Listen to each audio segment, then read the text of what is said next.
Joan of Arc here once again, and I am on this wooden plank, very artistic, very abstract. So, and also on the Seine.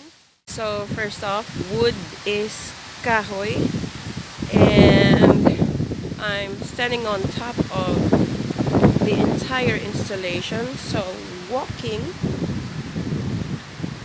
on balance is in Ilonggo is LATAY-LATAY.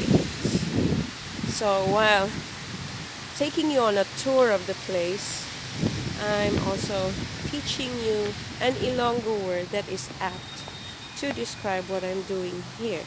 So it's called LATAY-LATAY. To kick something, sipa. That's their sipa.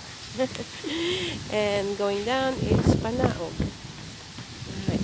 Going up is saka. Okay, saka. Right. So that's the entire place is called Latayan. So you latay. You can also do your stunt here. You can make latay on the railing, but that's very dangerous. And of course, it's not allowed. So that's it for this particular segment. Joan of Arc here, Jeanne d'Arc on the River Seine. Bye for now. Peace.